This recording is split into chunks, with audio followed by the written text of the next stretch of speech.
Leo, I sent you a link. Sent me a link for what? I wrote it in private chat, so you can.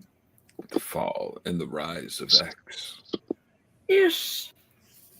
It's for Magneto. Uh-oh. Turn off the sound. You are, in fact, watching The Dorkening. You're watching The Dorkening. Stay tuned. For all the geek news everywhere. Dorkening. And this is The Dorkening. Trust me, I'm smarter than these guys. Because The Dorkening is the best and most educational entertainment and information source that the Trauma Team knows of. It's the best. The Dorkening.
Everyone thinks because you're a zombie, you don't know good coffee. Well, they're wrong. There's only one brew that gets my seal of approval.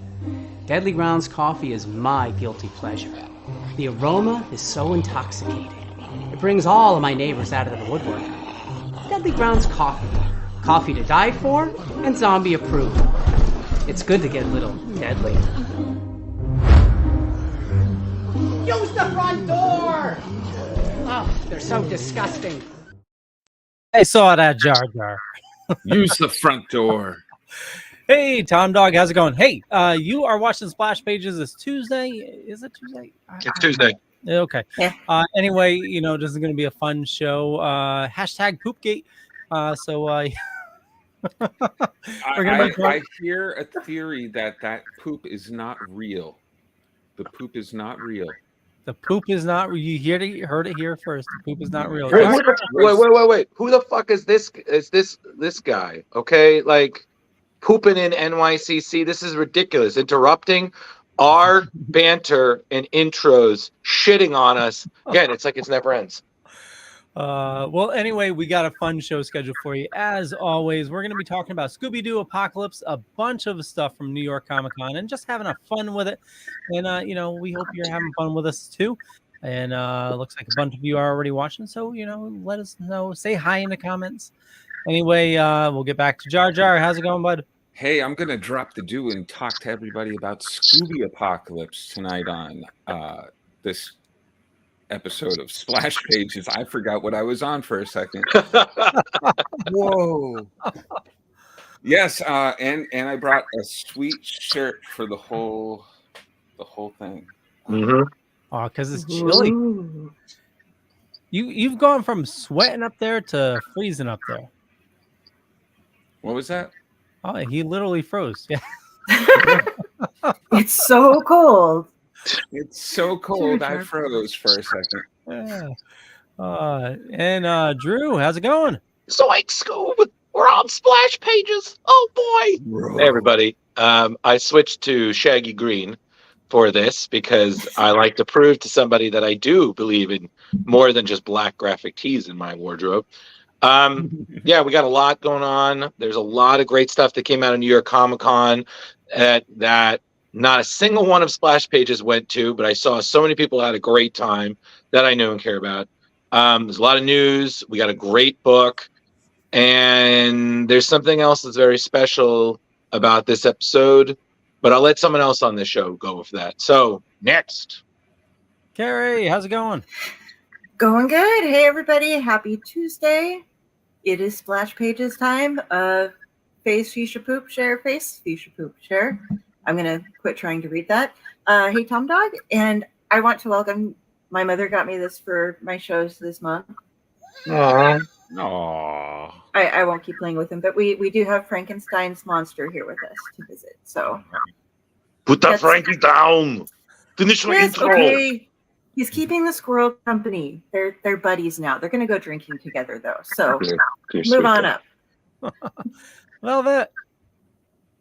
Hey, it's your man Velvet J here on another award-winning Splash Pages podcast. And we do have a great show tonight because we're going to talk about New York Comic Con. We've got a few deaths to talk about. We're going to do a little bit of a tribute to a very great creator that we had on the show 2 months ago, but we're going to get to that later. But right now, we're going to get to Leo Pond, King of Splash Pages. Hi, Leo. How are you tonight? Hey, Leo. Hi. Hey. Hey. Wow. Do I need to wear a crown or something? Or no. You got to get that hat back on. Yeah. Oh yeah. Hey everybody! I've set the time circuits to year 1995. It's a wonderful year. And Drew, you're dressed with the green shirt. You're doing your best, Shaggy. Zoinks, Rich! We're on Splash Pages, man. This is going to be really great. Oh boy! I see. It's weird because I started, and then suddenly it starts to go side of Mickey-ish, like, hey, we're on Splash Pages. We're gonna get sued by Disney. Okay, I just want to point out I don't drink coffee because I think someone asked me that once, and I was like, "Do you want to see this on coffee? Why don't you just give me cocaine?" And Jar, you started the show off. Are you saying Ming Chen is a liar? Notice there's no video proof of this poop. Mm-hmm. There's no picture proof of the poop. Mm-hmm. There's no proof the poop has even existed. Interesting. I'm calling just as I see it. So are you saying that this literally might be an actual load of crap? It might be a phantom poop. Leo, get on Reddit. J-Bo's saying it was from a service animal in the comments. It probably was. Okay, see, that would make sense. That would make sense. See, that would make sense. But at the same time, clean up after your dog. Oh yeah, absolutely.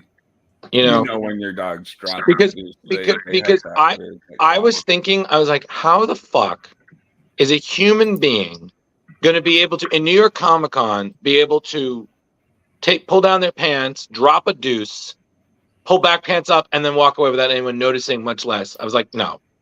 It could have been a planned act of terrorism. You go in a bag ahead of time and just go find. When I saw this news came out, I scurried to YouTube to see if there was anything on it.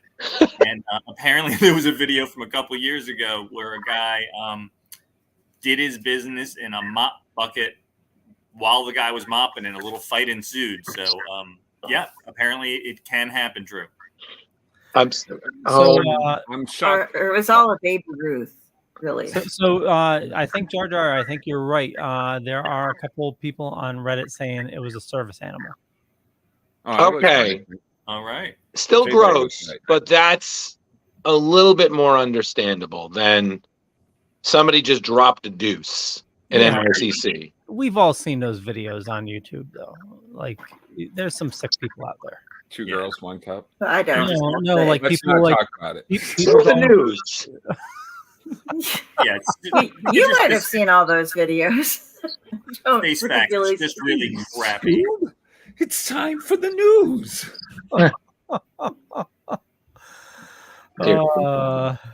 So we need to stress that there was a lot of news this week. Like it wasn't just comics, it was movies, honestly, we could just have a show where all we do is talk about NYCC, and we weren't even there, so we had to pick and choose, people. So if you feel like we should have done some certain news, well, then you start your own show and you report your own goddamn news. Okay, that's all I'm saying. And once again, we ran out of room due to the amount of images that were needed to put up for the news. There's there's so many variant covers. Oh my god! Please stop making variant covers, people. Yeah, we need to figure out a different way to do that. I've got some ideas. Yeah, we'll figure it out. We'll figure it out. All right. Variant covers. So I guess we should just get the news done, and then we can focus on our book and other things that we wanted to address. This isn't my show. I don't know. I'm just saying. Yes, that is the plan. I thought it was 1/5 yours. I don't know. I'm not good with fractions because I could have sworn it's also like 1/6 the squirrel, but he's drinking. He doesn't. I think she has to share her 5th with that nut. We're splitting the 5th. Jeremy, we're not even 50 minutes in. I'm going to say this to you with love. Get out. All right. I'm sorry. All right. So I want that bug so badly now. So before we get into the news, since I know we're still in the banter section, just want to say that why is my cable too tight here? Damn it. This is pop off. Anyway, I pre-ordered Spider-Man 2 today. I just had to do it. Spider-Man 2? Of course. Okay. No, the video game. The Oh. I was like, that came out a long time ago, didn't it? Pre-ordering that. He's finally ready to watch Spider-Man 2 starring Tobey Maguire and Alfred Molina and Kirsten Dunst. Yeah, it's like, wow. The hype has finally died down enough where he can watch it. That's what that is. So it looks awesome. It comes out Friday, so I'll let you all know how it is. With the pre-order, did you get anything special? It looked like some suits. Like all the games, you can wear different suits. So Leo, when I was in college and Kingdom Hearts 2 came out, I had a roommate that literally told us. Well, it wasn't a roommate, but it was an apartment. It was like a dorm, and one of my neighbors, he was like, "Do not talk to me for 3 days." And I shit you not, I didn't see him for 3 days. He was just in his game, and he was just in his room playing Kingdom Hearts. Kingdom Hearts 2, though, I have to say, we waited never mind Kingdom Hearts 3, but like Kingdom Hearts 2, we waited a long time for that to come out. Yeah. So. And so what I'm saying is, are you going to block out time? Are you going to send us a message that just, it's here? Do not talk to me till Monday. I do have some vacation time that I need to use up, so it's maybe. But actually, the new Mario comes out that day too. So, what are you gonna do? Extravaganza at the pond house. Yeah. Here we go. We might have to. I don't know if we're going to be seeing that. I did want to do something real quick, if it's okay too, before we go on to the news, and that's Tom Dog over at Brill Pro. Blech. Sorry, Tom. Always gives us a big shout out at the beginning of his shows, and it's great, and we love you very much, and thank you for doing so. And you guys, if you want to go check out his show, check him out over on Brill Pro at YouTube, and I believe it's Tom Dog 247 just about everywhere else. He does a lot of reviews on things. He does video game stuff, pop culture, nerd stuff. It's a great time. So, Jeremy, plug your show. Sorry. Yeah. What? I'll do that at the end, don't I? Oh, right. I'm sorry. Good show. I'm sorry. I'm sorry. Anyway, thanks for coming, Tom Dog. We love having you here. So if you want to see my new show, wait until the end of the episode, and then you get to find out where to see it. Sorry. Teaser. Oh, boy. All right. So we're doing some news roulette. Yeah. So we'll kick it off. So this week, Phyllis. This is old news again. Once again, this is like you buying Spider-Man 2. George Reeves has been around for a while. Phyllis Coates, the first Lois Lane on the silver screen, has passed away. She first appeared in Superman versus the Mole Men, and then continued to portray Lois Lane in which was that? Was it just called Superman? Hold on, I have her IMDb. Well, no, because I should have read all. No, it was Adventures of Superman. Yeah, Adventures of Superman. Right. Yeah, 24 episodes, and then she did a cameo on Lois and Clark in 1994. Mm-hmm. Did she play Lois's mom in that episode, or was that? Yes, she was. That was the nod. She was Lois's mom. Yeah. Mm-hmm. That was the nod to her reference in Lois and Clark. Mm-hmm. Yeah, because the whole time I was like, wait a second. Well, the reason that it's important to note, I mean, again, 96. That's a great run. And That's a fantastic run. Yeah.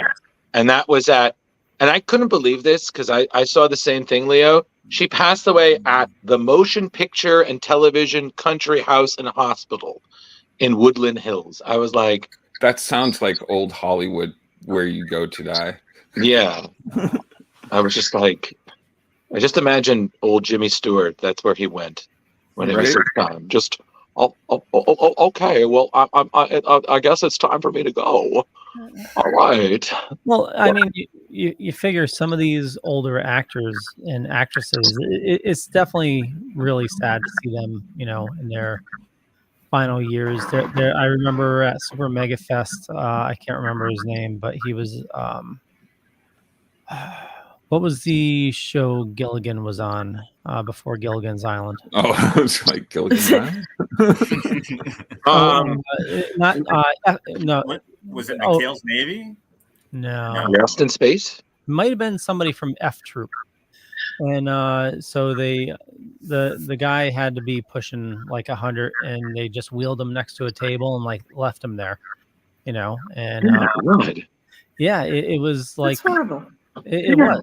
And I saw like some young kids like going next to him just to take pictures, and it was like he was just like a statue, But like we need to definitely. I'm glad that there's something in place to, Well, the main reason is that anybody who played Lois owes a debt to her because she was the first one who did Lois in both TV and film. Yep. So all those actresses. Margot Kidder, Amy Adams, the actress who plays Lois Lane in Superman, and the Lois. Superman. So is it Superman and Lois? Yeah, you go. See? Yeah, exactly that. Yeah, all of them. And I think they just did I could have sworn they did a tribute to her on Adventures of Superman. Really? The cartoon, the League of Loises. Oh, okay. Yeah. Okay. Oh, they're back in this episode, huh? Oh, no. It's not back yet. I think it ended at like 6 episodes or 8 episodes, something like that. Oh, yeah, it already happened. There was an episode with the League of Loises in it. Yeah, I remember that episode. I thought he was saying there was a new episode with the League of Loises in it. No. So, but in the end, we have to admire it. We also have to. I want to point one thing I found hilarious when I was doing the research for her. She wore the identical costume in every installment of the show. So literally, Lois always looked the same. Okay, that would explain why when I was looking for pictures to put up, it was like, were these all taken from one episode? No. Well, it would make sense. Although she did a little bit of 'cause- burlesque stuff on the side too, by the way. It's kind of cool. Hey, Very her name is attractive. Miss Kent. Yes. She's a very Listen, pretty lady. yes, listen, you can script to anything. So I know this is expanding the topic, but who is the Lois that was in the 1978 Superman? Not the actual actress that played Lois, but remember young Superman running by the train, and then it pans to a woman and a little girl in a train. I have no idea. That's supposed to be little Lois, and then the actress next to her, I could have sworn, was another Lois. Really? Okay. We'll take your word for it. Yeah. So I will look it up while we move on to the news. So Carrie, Yeah. over. next. It's time Who's for doing Crypt of news. Shadows. It's the crypt. Wasn't that last week? Yeah, this No, is that was the 26th. We talked about the cover being released.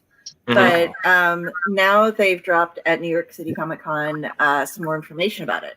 So the summary from Marvel is, once more, as All Hallows Eve draws nigh, the dust-covered slab that seals shut the crypt, blocking out the sun and casting it forever in shadow, has creaked open to let the darkness loose to prey on the Marvel Universe. Be they mercenary or mage, guided by law or rage, our heroes will face their terror, and they'd best pray their spines are sturdy enough for the job, or the crypt they find may well be their own. But basically what happens here is that Doctor Strange's younger brother, Victor Strange, is going to start with one of the stories by welcoming the readers into the Sanctum Sanctorum to witness the events that play out in the next 4 stories. The heroes that are going to be in this one are Scarlet Witch, Deadpool, Werewolf by Night, Daredevil, and the Hulk. And the stories are as follows. Out of the Shadows. He's not in this one. He's on the cover, but yeah, no. Yeah. Oh, they put a man thing on the cover and not in the book? They put a That's couple. weird. Yeah, they put a man thing and a mummy on the cover, and they're not in the book. But I think they were paying tribute to the other Crypt of Shadows. Okay. But we have Out of the Shadows by Al Ewing and Paul Davidson. Art by Brick by Steve Orlando, and the art by Paul Azaceta. The Living and the Dead by Kevin Scott. Art by Devmalia Pramanik. Without Fear by Declan Shalvey, and the art by Alex Linz. And A Soul Worth Hunting by Sarah Gailey, and the art by Eder Messias. We have variant covers also being offered by Lionel Francis Yu, Bjorn Behrens, and Paul Azaceta. Cool. And so, yeah. Is that out? It's going to be a lot of fun. Is that out this month? Yes, that is. I had the release date up. Of course I don't. Just a second. It's got to be now. It's got to be October 18th. Yeah, it comes out on October 18th. It comes out tomorrow, actually. So there you go. Tomorrow. Yeah. Tomorrow. You can get that tomorrow. Look, hey, listen, spooky comics are spooky comics. Like, I don't know if you guys got a chance, but I actually read the first issue of the Cap Wolf series. Mm-hmm. Yeah. Interesting. I was like, okay. You know, it's basically a Marvel Elseworld. You know? So instead of him becoming a werewolf in the 80s, he becomes a werewolf during World War II. I was like, okay, cool. That would be an extra super soldier kind of thing to do, you know? Yeah. You're like, oh yeah, and then he wolfs out too. Basically. So, all right. So, spooky comics, Doctor Strange's brother is the Crypt Keeper. Got it. Very cool. And by the way, I was semi-right. So in 1978 Superman, as Clark is running by the train, it is a young Lois Lane that sees Clark. Okay. And, her parents are played by Kirk Allen and Noel Neal, who played Superman and Lois from 1948. Oh. Look at that. Nicely done. Leo busting out the knowledge. Yeah, look at you, Mr. Trivia Knight. And you know what you can do? Next on the news. There we go. Okay. I believe this is you, Drew. Yes. Oh my God. This is one of the. No. I'm sorry, everyone. I'm very excited. Elseworlds are back, everybody. I have that one. Okay, DC has announced 6 Elseworld titles are coming back, which was announced during the Elsewhere in the DC Multiverse title. So 6 new titles. Some are continuations, some are new stories. Pretty great. First one, if Leo can do that for me again, but pause. This one, Gotham by Gaslight, and Andy Diggle, Leandro Fernandez, 12 issues. This is a sequel to Brian Augustin and Mike Mignola's Gotham by Gaslight, which is where we saw a Victorian era Batman fighting Jack the Ripper in Gotham. We've seen Master of the Future, which had basically the Batman fighting Ra's al Ghul. And then later on, we saw Gotham by Gaslight appear again during Countdown, where we saw that their world also has a Blue Beetle. This is continuing that. We're going to see more 19th century superheroes. We're going to learn more about their Justice League and the secret history of Earth and Krypton. So I saw a Batman that looked like this on there, so I was like, "Hold on, what's that all about?" Yeah, that's Batman Barbarian. So that's Greg Smallwood's book, 6 issues. Human Target's Greg Smallwood writing and drawing it. So basically, Caped Crusader, Wandering Barbarian, and a medieval version of the DCU. Who is that? Is that going to cross over with? There was a medieval Superman, right? Yes, I don't know. I don't know if they're the same universe or something separate. And then what we also just saw with a Viking, that is a Viking Deathstroke. So that is one inspired by Norse mythos. That's from the Dark Knights of Steel universe. So that was Tom Taylor's little universe. So you have that's a spinoff. So you have All Winter sees Deathstroke wandering across a frozen wasteland and reluctantly becomes the protector of the innocent instead of a remorseless mercenary. 6 issues, everybody.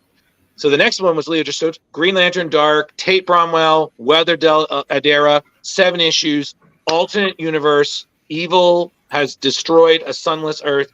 New Green Lantern is the only hero, but she goes missing, of course, when humanity needs her the most. The next one, Batman Nightfire, Clayman, Sethman.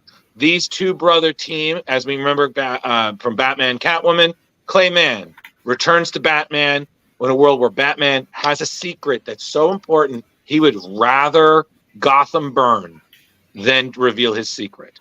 This is also possibly due to a little time travel. So Batman flashpointed himself. The last one is a continuation of a story. This is from DC vs. Vampires. This is called World War V.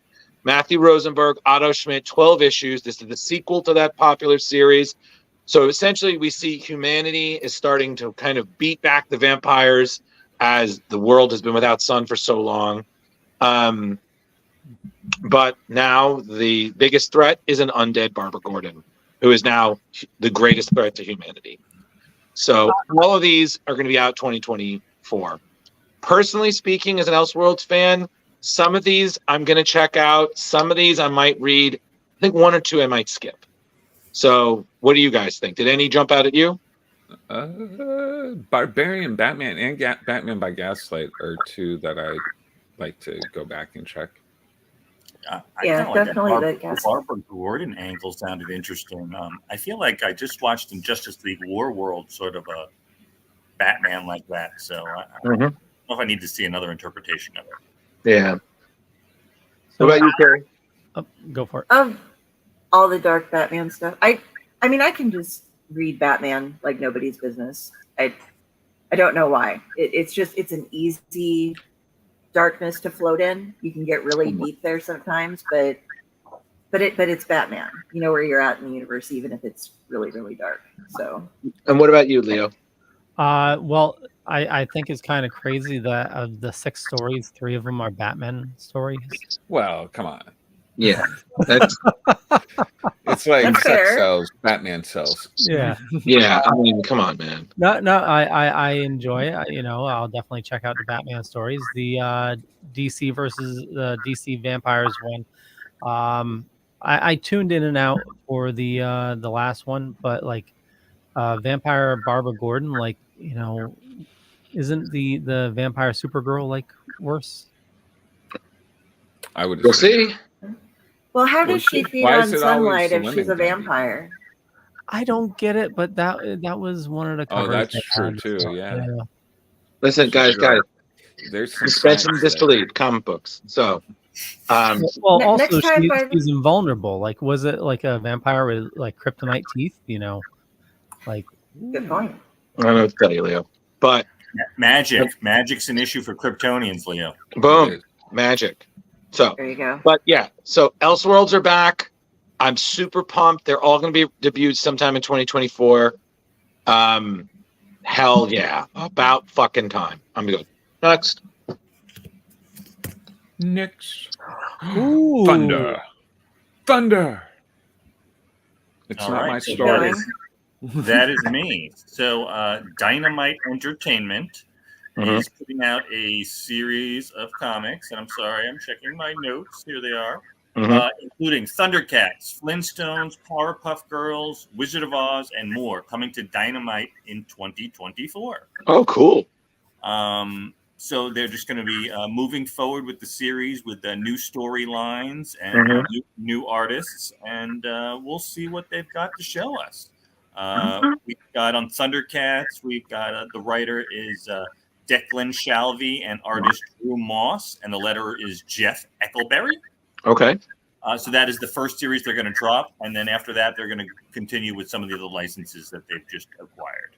Okay, cool. I'd like to check out some Wizard of Oz stuff. I always like the fantastical.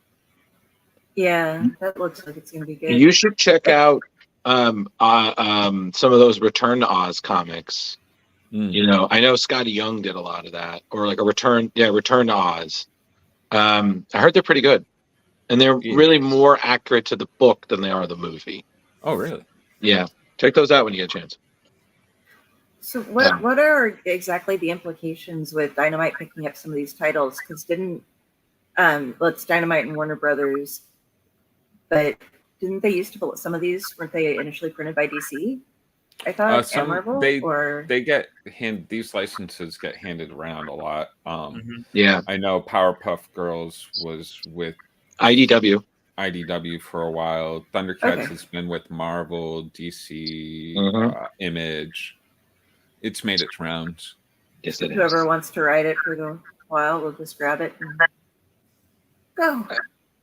I mean, when you have to remember picking up a big license, you know, especially if it has a hefty fan base, that could be a huge boon for a company. Perfect example, you had Dark Horse doing Alien and Predator for the longest, and now those are both at Marvel.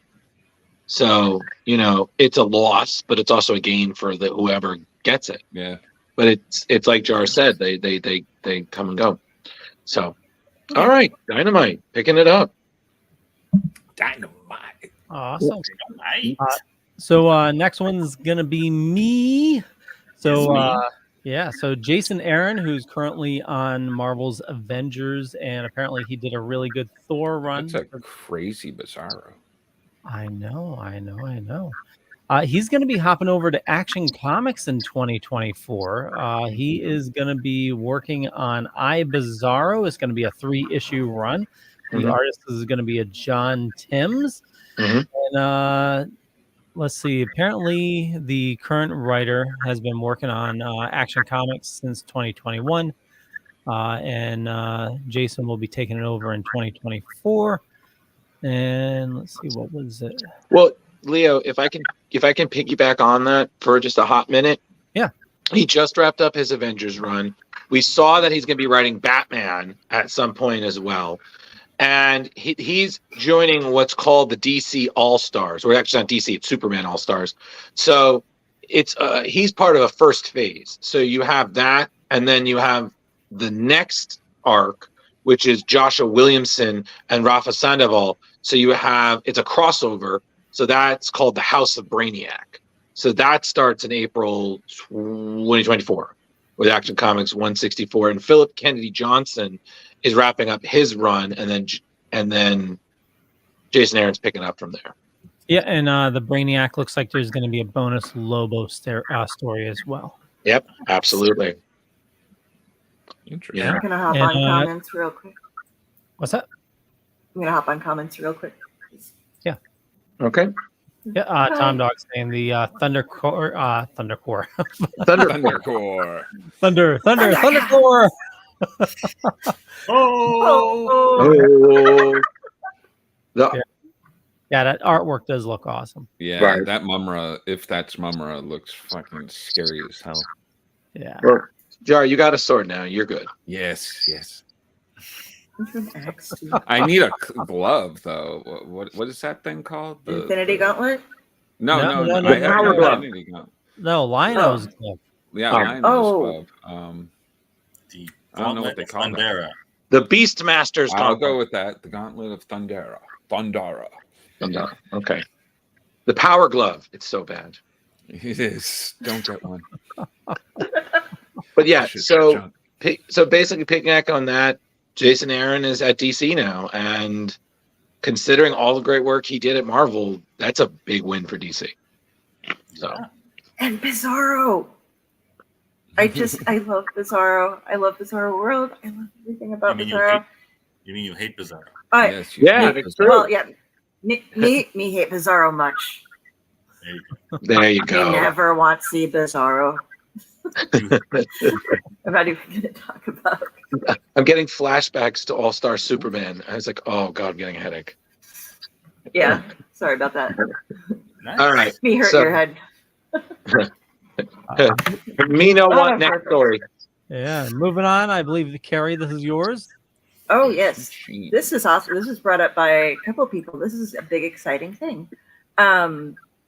What we have going on here is Ghost Machine Media Company has broken out, and what it is a bunch of solo comic book creators are joining together to create their own company wherein all of the creators will own their characters. We have Brad Meltzer, Jason Fabok, Gary Frank, Oh, I heard about this. Brian Hitch, Jeff Johns, Lamont McGee, Francis Maniple, Peter J. Tomasi, and Mael Zhut. And there are going to be some other creators that will also be joining them after they get done with their commitments that they have to other publishers. The basis of this is that all of the founders are going to share ownership and the profits through the company. And they're going to be publishing, initially at least, through Image Comics, which also has a history of being created by independent artists. And they really hope to be able to break into new storylines, genres, and styles. In the wake of the writer's strike, it's able to, this has affected comic book writers as well. And now we're going to new territory with regards to the creators and what they come up with, so they can finally own all of their work. It's just going to be a huge breakthrough for the whole industry, and all the fans who've been complaining about getting the spoon-fed the same thing over and over and over. These guys are going to be breaking out and just trying all sorts of new things to see what works and working together to do it. And so we should have a lot of fresh new stuff to go out and check out. So I really hope that they succeed in what they're doing with this. And to give you an idea of what they're going to be releasing, I didn't put up all the variants for this because you can see all of the things at once on that sign. But a quote for what to expect as far as books go is a two-issue prequel series, Geiger Ground Zero by Jeff Johns and Gary Frank, is going to ship in November and December before Ghost Machine's first official release in January 2024 with Ghost Machine #1. That's going to be a 64-page special, which will introduce its 4 shared universes of the characters The Unnamed, revealing a mysterious group of genre heroes from across history, featuring characters and titles like Geiger, Junkyard Joe, Redcoat, and First Ghost. A Geiger series, based on Jeff Johns and Gary Frank's hit comic of the same name, is already in development at Paramount TV with director Justin Simeon. There'll also be Rook, Exodus, a sprawling sci-fi epic which takes place in the far future on a world where every aspect of nature is controlled by humanity. There's going to be the universe of Family Odysseys, centering around the time-displaced family, the Rockefellers and their friends. And then there will also be an epic horror universe co-created and illustrated by one of our secret superstar artists, to be announced, currently under contract.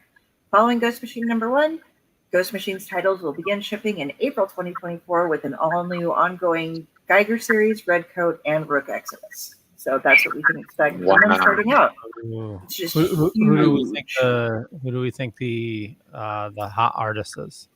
Oh, Jim Lee. I want to say Jim Lee. I don't know. I don't know, man. Alex Ross. He's not under contract though. He's a what do you call those? Freelance. Yeah, he's a freelance. Well, I honestly, I read this story, and by the way, this was covered by the New York Times, so that's a big fucking deal. Yeah. See, I like the idea. I find that they're going to have a hard road to. I mean, the number ones are all going to probably sell out and go crazy, right? But it's the number 2, 3, 4s, and 5s that you have to be able to sell. Well, I mean, Jar, if you think about, but I think the other thing is that the Geiger, Jeff Johns, Gary Frank, that was a 6-issue miniseries. It was really well received, sold well, and then it's a series in Paramount. So now, because it's a creator-owned book, Jeff and Gary, they see all the money, they get all the involvement, and they essentially reap all the benefits. But I agree with you. It's hard because Image guys learned that themselves when they did this back in the 90s. Oh, yeah. There was a lot of issues. Like, don't get me wrong, a lot of their books did well, but Image had a lot of problems, Well, and having them as who they're printing through will be helpful because, like, if they've had all the problems, they figured out how to solve at least some of them. And they can help them kind of negotiate the road. But I mean, we've seen this though. I think this is unfortunately inevitability because there's always been a lot of issues with like the big two is always a dream, but at the same time, we've seen over the last, I'd say 10 years, we've seen a lot of issues with writers and artists about creative rights, work for hire issues. Company and all that. So I feel like this is inevitability. Plus, haven't we also agreed that a lot of independent books are sometimes far more engaging than a lot of the stuff the big two are putting out? Yes. Sure. Especially in these modern times. Yeah. Well, also remember that panel we covered at Terrificon with that lawyer for the comics industry. Yeah. And he was urging everybody to go into indie comics because that's where the money is made. Right. He said, you go to, Marvel and DC to like just for a name boost. But other than that, if you want to make money, independent's the way to go. Right. Well, they have so much good talent in there. And I have to be honest, I'm excited to see what they come up with. Like that's going to be a really great thing. Yeah. And it looks like the way it was phrased in the couple articles that I read that they'll all be supporting each other. So it's not just going to be Jeff and them just own Geiger and do stuff, but everybody will help profit as they work together on it. So that if some person goes out on a limb and tries something really genre breaking and new and it kind of flops, they aren't just stuck without being able to make their house payment while they're trying to maybe restart something else, so a big support network going on, and it'll be interesting to see who else joins up with them too when their contracts are up. Well, that'll be good. Yeah. Also, what other IPs will they start to get also? It's true. I mean, we just saw Transformers move between independents. And, right. That was a really good move. So next. Cool beans. Okay. Grommets? Yes. So Marvel great Rick Morender has signed a 3-year contract with Image Comics. And the 2 series were announced at New York Comic Con. One was his book with the artist Bengal, Napalm Lullaby.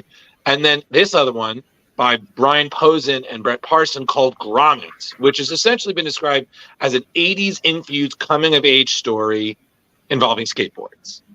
So the synopsis reads, in Gromit, two outcast best friends navigate Sacramento suburbs of 1984, where they find a home in the skateboard culture and punk rock. Gromit is an authentic look at 80s skate culture, a snapshot of the generation that turned skating into a worldwide phenomenon, as well as a heartfelt coming-of-age story following two friends from troubled homes navigating their damage in an era when no one cared. And fun fact, I didn't know this, and it's funny because I actually spent a nice chunk of my teens trying to be a skateboarder. Grommet is a term for an up-and-coming skater or surfer. So I was like, oh, okay. So since the 60s, it's been used to describe the next generation. So it's like you love the sport, but you're going to do your own thing with it.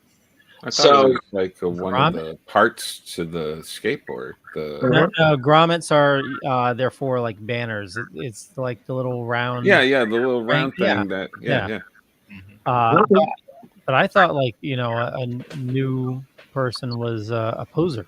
No. That's somebody that sucks. Yeah, that's what you suck when you first start out.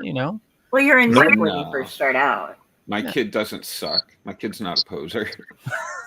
I like how he says that as he's sipping his cup. He's like, my kid's not a poser. Damn it. I was actually looking at that and I was like, oh wow, she might like reading this. Yeah. It immediately made me think of Rocket Power when I first saw it. Oh my God, yes, same. Rocket Power. Ancient Hawaiian. I was like, oh no. But yo, dude, you're such a poser. Shut the fuck up, Leo. No. I would never say that. I feel like I was like, all right, that's strike one. I'm like, shit. So you got Rick Remender doing this. You got Brian Posen, who was part of the team that made Deadpool great with Jerry Dugan back in 2013. And a really nice guy. Yeah, he's such a delight. Both of them are. Rick is he did a lot of great stuff at Marvel. His Uncanny X-Force and Agent Venom run were awesome. Some of it, and his Captain America run was just as great. Even the stuff he did that Marvel event Access, which was pretty cool. And then you have Brett Parson, whose work I don't know, but I got to say I'm loving the style. I'm loving the variants. I'm like, to me, this is a great story that.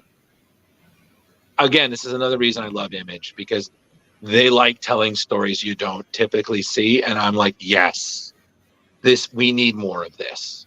Well, this is gonna hit home for anybody growing up in the '80s. It's going to the skate shops, the arcades, like holy shit. Others lined up right there. You know what, Leo? I'm just waiting for when they make they write a book called Snake Charmers, and then you like shut up and take my money. Leo will be like, are you doing an anthology? Do you need a story? Because I've got some. Oh, is the Circuit Squad going to be part of this? I can see Leo's story, House of Snakes. All right, so Grommet, that should be out April 2024. Everybody, keep an eye out for that. I know I'm definitely going to be checking it out. So. Save your quarters. Next. Jar Jar. Moon Man. That's me. All right. Let's see if my computer can. That's you? That's me. Well, no, not me. Exactly.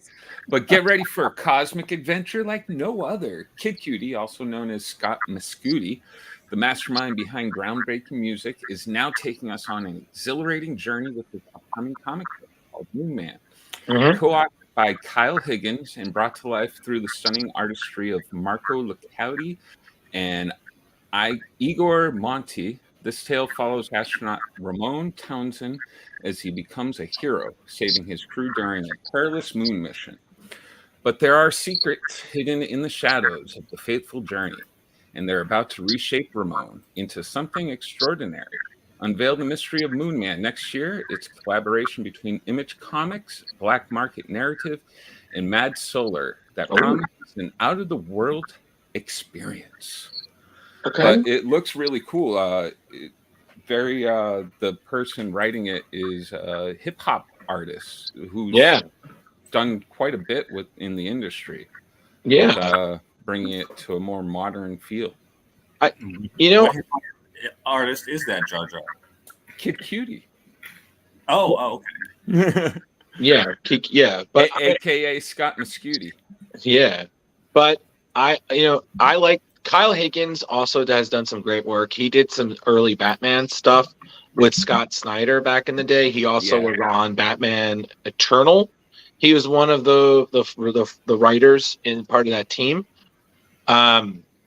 And if I did a little research on this, they say that it's a modern twist on the Miracle Man story. Yeah, they very close to what's his name? Why am I blanking on his name? Who's the creator? Not creator. Who re-envisioned the Miracle Man? Neil Gaiman? Nope. Alan Moore? Alan Moore. Yeah. They say it plays real close to his storyline.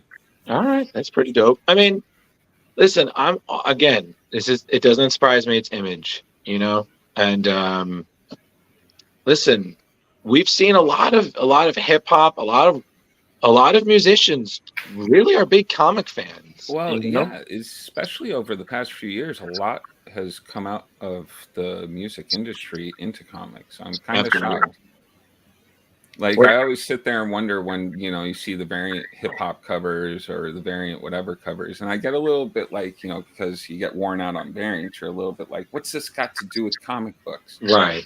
But then you realize that hip hop, especially hip hop, has a lot to do with comic books and the artistry and stuff like that. Listen, no one's ever going to forget Punisher teaming up with Eminem, because I know I still haven't. Right. So, all right. So Moon Man, January 2024, everyone. Next. Carrie, Hellblazer. All right. What we've got going on now is a new DC Black Label series called John Constantine, Hellblazer, Dead in America. It's going to be releasing on January 16th, 2024. And it is being written by Aaron Campbell and Cy Spurrier and Aaron Campbell. And it's a follow-up to their series that also had Matthias Berger in it. It was a 12-part series that was back in 2019 to 2020. And it is considered to be part of Gaiman's curated Sandman universe. So what we have going on here is Constantine is back from the dead, is back, but is dead. He's going to be heading to the U.S. at the behest of Morpheus. Swamp Thing is a little less than thrilled because they don't really get along too well. And John and Morpheus, we've seen them together back in Sandman #3, and it was, if you've seen the show or the comic or whatever, you remember he helped Sandman get back his bag of sand. But the quote that we have for this one is, in John Constantine, Hellblazer, Dead in America, John is cheated death once again, but his heart's not beating, his body is decaying, and he, his friend Nat, and his son Noah are on the run in America, wanted for murder. Official synopsis for Spurrier and Campbell's latest Hellblazer story reads, naturally, it's all John's fault. It always is. But as it turns out, Dream himself needs John's help. Something terrible has taken root in America, and it's using the Sandman from Dream's pouch to impose its will. If John could put a stop to it, he might be able to parlay that favor into a chance to saving all of their lives. But he's going to need the help from someone he hasn't spoken to in years. Someone he wasn't always all that kind to. Someone or something. But, yeah, so John already has an association with Morpheus's bag of sand, so I think that makes this a somewhat logical thing, because I think he was able to untie it, and I know his girlfriend was able to, even, or maybe he wasn't able to, but he definitely already has a connection going there with the gaming universe. So this should be really fun. Getting to see Constantine back with Sandman. Yeah, that'd be interesting. I'm sold. I think this is going to be. I'm always down for horror comics, and especially, when Sandman characters are handled really well, it's always a good time. Yeah, take my money. I'm ready for it. Yep, I love all the supernatural stuff. And that comes out January next year as well. There's a lot of good stuff coming out next year. Oh yeah, January is going to be a really expensive month. Yeah. All right. So there we go. Mephisto confirmed. Get out. Confirmed. Leo, stop with your Mephisto-ness and give us the next news item, okay? There's a lot. We still got to do the book, man. Wrong universe. Hey, I can help. Miss Minutes. Oh no! All right, so that bitch. We all know from the Loki show that Miss Minutes is a breakout character, voiced by the beautiful and talented Tara Strong. Every day. She has yet to show her face here in season 2 yet, but at New York Comic Con this past weekend, at the Avengers panel, C.B. Cebulski, who's the current Marvel editor-in-chief, was asked by a fan, will we see Miss Minutes in the comics? Because we now, from Loki, we've seen Alligator Loki has made it into the comics. Sure. That's right. And Darcy has made it from the MCU into the comics. So now we have seen Miss Minutes on variant covers. Mm-hmm. So CB's response was, only time will tell. Time. Minutes. Get it? Get it? The TVA. So we'll see. So even if that wasn't in his head at the time, it sounds like it will be now. Okay. And it's a great marketing crossover, so why not? Well, I have to say this. I haven't seen the season 2, so if anybody here has, please no spoilers, but I've heard nothing but good things, especially I've heard nothing but good things about Ke Huy Quan's QB. Yes. I've heard he is just a delight. Mm-hmm. I need to rewatch the last episode. Yeah, Obi, right? Because his name is Ouroboros. Yeah, thank you. Ouroboros. I need to rewatch the last episode because that some of this I'm still confused about. Like what? Oh, you can't say right. Right. No. I said no spoilers. Can't say it. No, I haven't seen it either. So. Yeah, Jar Jar, you saw it though, right? Yeah. I would have thought the first episode would have been more confusing, Leo. Well, no, there was a hard cut at the end, right? Mm-hmm. Yeah. Okay. Yeah. There's some missing information, but yeah. Yeah. It'll all tie. It'll all tie. I know all time, but it's yeah. But I feel like, but I feel like we're going to see Miss Minutes. I mean, come on. There was a time Harley Quinn made the jump from TV to comics, and she's still here. So I say it's going to happen. She's too popular. I mean, and I don't mean that in a bad way. It's just common sense. Never mind how much Harley Quinn's first appearance is worth in comics. Like she's like up there. Right. So can only imagine. So when Miss Minutes drops, grab it right away, Leo. Get 50 copies. You never know. In 30 years, it could be another Harley Quinn. Ooh. Yeah. Don't tell him that. No, Harley Quinn. All right, move the next news before Leo has to put a third mortgage on his place. Yes. We're okay. So we're going back in time, and we are, Rich, and it's crazy because I did not expect this, but I'm kind of really interested in it in the best way possible. So everybody, we know how much of an infamous moment Death in the Family was. When, especially this issue 428 in 1988, when Jason Todd died at the hands of the Joker.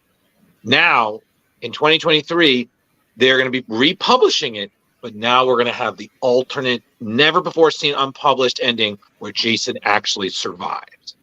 So everyone will remember back in 1988, excuse me, when they were doing this, they had a thing where you voted, where live or die. Yeah, exactly. So they because you had a 900 number, you called, you voted, and I didn't. Fans dialed it. And according to what the totals are, from a total of 10,614 votes, fans decided Jason should die by a narrow 72 vote margin. 5,343 votes to we want the boy to live, 5,271. Wow. That's pretty impressive. Yeah.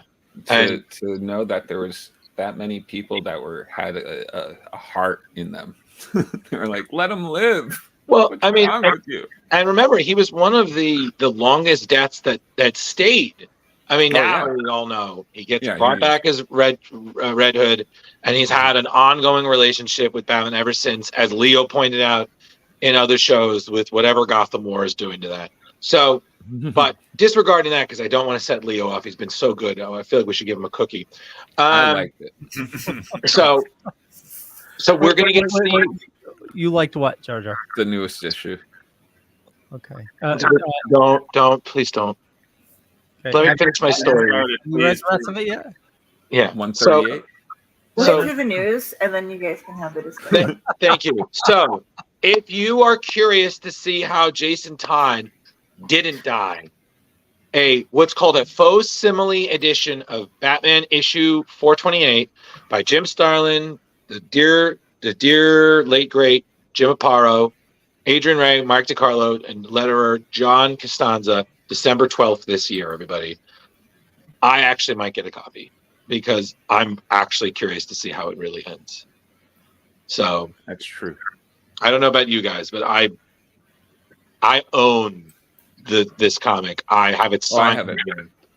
and I'm really curious to see what could have been. I didn't get to vote. My parents would have killed me if I dialed a 900 number. It would have been death in my family. Wasn't there a limit to how many times on those things, to how many times you could dial from one number to, or just how long you could stay on? I don't know. I by the time I was a kid, this stuff was going out the window. There's like some little rich brat who hated it, who was just going to everybody's house and like, kill him, kill him, kill him. I don't know. Leo and Rich, is that about right? Or did you guys miss casting your vote as well? Well, you had to have a broken finger because if you did it. Oh, right. Oh, God. You did it many, many times, you'd have a very sore finger. Well, yeah, we had Thor Thor fingers to begin with. Thor fingers. Because like Thor fingers, hammers of the gods. I remember wanting to go to the movies, and you call the movie theater, and the line's busy. You need to keep on calling to find out the time. When a movie. Yeah. This is movie phone. Oh, I didn't call that. I just called the theater. You call the theater, and okay. All right. Well, so basically, everybody see how Jason Todd could have lived December 12th. Next. I'm surprised they didn't accidentally put that out when they did the death one, like they do sometimes with like the president covers and stuff that they put out. Like they put out both covers just in case. Oh yeah. Well. The crossword puzzles like thing too. Yeah. All right. Let's see what next. All right, we have the resurrection of Magneto with cover art by Stefano Caselli. So, and this, Leo, is where I've given you the link to the video if we want to play it or not. This is part of the Fall of the House of X and the Rise of X. Al Ewing and artist Luciano Vecchio are bringing Magneto back to life in a 4-issue limited series that's going to be released on January 24th, 2024, as announced at New York Comic Con. The way this ties into the Fall of the House of Usher. Sorry, hold on the brain right now. Fall of the House of X line. Yeah, well, we were just talking about Poe in that show before this with my family. But basically, last October, Magneto died in Storm's arms in X-Men Red #7. He was defending Arakko from Uranos, who he did end up defeating, but he died. So Storm took his seat on the seat of loss, and now she has to bring him back to try and prevent the fall of the House of X. But after everything that he's gone through, he might not be so thrilled at being brought back. So this is kind of... And this was a short little thing that they had linked there that was just kind of showing what's going on, the rise and fall of X. Do they continue to go back to everybody hating mutants all the time? Yes. Like, don't get me wrong, I understand the significance, but it's kind of beaten to the death story. Yeah, You I don't could know just if you be need to play the whole like the thing. Avengers at this point. Pretty much. Like, Yeah, they're just. I think that it's just the X-Men have always operated best when the world hated them. When the world accepts them, it's like, what? But why? But come on. And that's also I don't know. I think these trailers are a weird move. Yeah. Like, I just feel like it's just a waste of like, AI. I don't know. This isn't the same. It's just not the same. And then to see the comics moving, I'm just like, I don't know. I mean, the artwork's cheesy. Like, yeah, it's. I don't like it. Yeah, I should have just gotten a couple of clips from that, but we had so much. I'm sorry. What were you saying, Rich? I took a similar trailer animation from the what is it, the Ultimate Universe. They did one for that as well, and the basic commentary I was getting was like, I hope the comic's not like this. Yeah, it's just weird because it's like they make it look like it's moving, but they're still showing it. I'm just like, this is like I feel like they try to make it out. Oh, this is really important. I'm like, you're kind of killing the buzz, you know? Yeah, and DC's doing the 3D characters, which is real cheesy as well. It's just let it die. Like, let this fad die. But and just show the actual artwork that they have already. Yeah. Have somebody talking over it, explaining, giving some hints about what the story might be. Move along. Yeah. Exactly. All right. So Magneto coming back. Why the hell not? Is anybody surprised? Because deaths mean nothing to every day. Yeah, they were saying like could have been brought back in Krakoa, but it fell. So now you got to bring back a different one. Yeah. I don't know. All right. What's next? Yes. Okay. I'm ready. Okay. Oh yeah.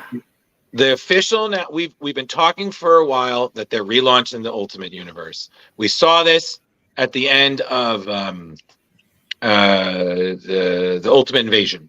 So we've already talked about Ultimate Universe issue 1, which is coming out in November. But now we have the official announcement, not just for Spider-Man, which we already know is John Hickman and Marco Cicchetto, but now we have announced that there will be an Ultimate Black Panther series and an Ultimate X-Men series. So Ultimate Spider-Man, January 10th, John Hickman, Marco Cicchetto. Essentially, after the events of Ultimate Invasion, the world needs a hero. Who will rise up to that responsibility? The question being is, who is this going to be? Is it Peter? Is it Miles? Is it someone else?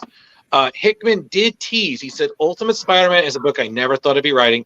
It's a bit of a Peter B. Parker situation. Now, that nod is, of course, to the version of Peter that we saw in Spider-Verse. So, I don't know. Could be something there. Ultimate Black Panther, Leo, if you can keep rolling. I wasn't done. Thank you. Ultimate Black Panther, Brian Hill, Stefano Caselli. In the wake of Ultimate Invasion, Khonshu and Ra, a.k.a. the forces behind Moon Knight, are seeking to expand their control of Africa. In response, the isolated nation of Wakanda will send its champion, the Black Panther, to rise against them. So, Brian Hill, who we've seen do Killmonger and Blade. Stefano Caselli, who did X-Men Red, Avengers. He also did some Spider-Man back in the Dan Slott era. He said he's extremely excited about this. He said his influence range from Ryan Coogler's movies to Frank Herbert's Dune. So I was like, wow, that's pretty interesting. And then, of course, Ultimate X-Men is very simple. Peach Momoko is doing both the art and she's writing it. It's her vision of mutant kind. And we've seen she has just been everywhere. Yeah, she had the X-Men Demon Days book that sold like hotcakes. She's doing the Star Wars Visions book, which is supposed to be, they're saying it's gonna be a big success. So she's doing the X-Men. So she said it might not be the normal portrayal of a superhero, but like my Momoko verse stories, she's excited to introduce everybody to the new world. So Spidey is January 10th, Ultimate Black Panther February 7th, and Ultimate X-Men March 6th. I am pumped. Wait, when's Ultimate X-Men coming out? Ultimate X-Men March 6th. Next, all this is 2024. So you're saying it'll still be cold out when that comes out? Yes. So you can have cocoa while reading your Momoko? Okay.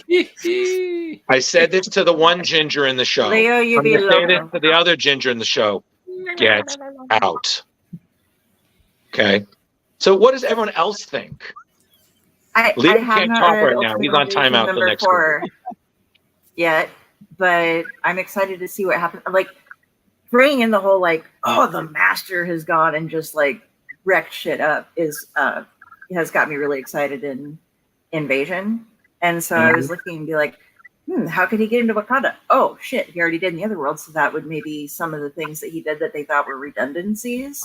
And don't give me spoilers if it's in the thing, but, were set up in such a way so that they could release all of this if it went well. And, yeah, I'm very excited about seeing these new comics come out because Agreed. I'm all about the ultimate stuff. You got me addicted, dude. So you're welcome. So, Jeremy, you're next. I mean, what? Peach Momoko is so prevalent, I guess, in comics right now, and I have no idea really who she is except for these little tidbits that we say on the show. Right. So I'm probably going to need to educate myself about her sooner or later. So probably with this, since she's writing and doing the art, probably be a good introduction to her stuff. I can also give you a list if you want. I need something like she's blowing up. Like at the cons that she goes to, they talk about her in my comic group. Okay. Comic book lovers buy, sell, trade, and auction house. Good, nice plug. So they talk about her in like she's like Neil Adams or something like that. Like she's already a legend before her time. I guess. Yeah. So, but yeah. So, and then Rich, what do you think? Ditto to what Jar Jar just said. Yes. Very succinct. Nicely done. That's about it. Nice. Tight. Keep it tight, boys. I mean, listen, I'm excited. I think it would have been a step backwards if all they did is we just revisited the old Ultimate Universe, which again, you all know I loved. Minus its flaws. It was a great. Well, I think it would have been a bad idea to revisit that one since they destroyed it. Yeah. So I think again, I like what Hickman did. I think he did a good way of paying homage to what Bendis and Millar and a lot of other great creators did with the Ultimate Universe, but it's the Ultimate Universe for this time. And I think that that's going to be really exciting because, again, the point of the Ultimate Universe is to tell stories that we can't tell in modern day continuity. So, I'm really looking forward to see what him and these other creators are going to do with it, because if they follow what Millar and Bendis did, this could be really great. So I'm excited, but we all knew that. Next, please. Yep. Carrie, this is you. Oh, okay. So the twins are reunited. Steve Orlando and Lorenzo Tometa will be reuniting the Maximum twins in a 4-part limited series in February 24th on the 60th anniversary of their first appearance in 1964's X-Men number 4. Orlando is currently writing his own run of the Scarlet Witch. And the quote about this one is, "We've been doing so much work with Wanda, and we wanted to spotlight the diversity of her powers and the dynamic things she can do. It's really exciting to do the same and give the same love to Pietro during the 60th anniversary. But it's not just about his powers. It's about who he is and bringing him back into this chosen family narrative we're doing. So you won't just see Pietro back in the book. You'll see Pietro with members of the extended Maximoff family that he hasn't gotten a ton of time to spend with before." Okay. So, happy families. And his dad's coming back from the dead, so that's kind of cool. Well, yeah, I was going to say, Magneto's their dad, so is he going to be part of the story? I'm hoping so. I mean, you never know. I'm just hoping that we're going into an age where Marvel has a better understanding of what stories are short stories and what stories are longer stories and what stories are continuing. Because sometimes they do these continuing series. I'm like, this was a 4-issue book, guys. Like, you you bled this dry. You know, they've done better though than they did way back in the day. I rereading through like the Rise of the Midnight Suns and all that, like I was doing before. You pull up and you're like, okay, I just want to get to the end of it. Okay, but this says this happened in this. Okay, so I have to go over here and read this. Right. And you end up following like filler. Yeah, for like a 15, 20 issue thing or something like that, you end up reading like 50 comics because you have to come down and figure out why did this happen. Okay, now I need to go buy this other book that I'm not even a collector of because they showed up for one issue in it and it happened. So yeah. I need to just say this. Thank God these shows only happen twice a year. Oh my God, there's so much news. if every week we had to do all this much news, I'd be like, okay, no. I need another map. So big question, is it really Pietro or is it Ralph Boner? Boner. It's a boner. When did you get funny, Leo? This show. It's killing me over here. Got the light on. I'm like, is this what exhaustion looks like? Your sense of humor? I was like, you've been hanging out with me too much. White light shines on Leo. It's very little sleep, you know. So, Dear God, man. This is great. We exhaust Leo. He becomes a ginger me. It's great. Wonderful. Moving on, please. Next. Oh, I think this is me. Yes. Yes. Is it you or is that Vision? That's Vision or a Vision. That could be Jar if he's hitting the weights. That All could right, be you guys Jar. want the long or the short version? Whatever works, buddy. All right, let's do the long version. What was that? Hold on. What was the that? heck's going on there? What was Gary, that? what are you doing? Sorry, I was wiping my lens real quick. I forgot to mute. It's like. Sorry.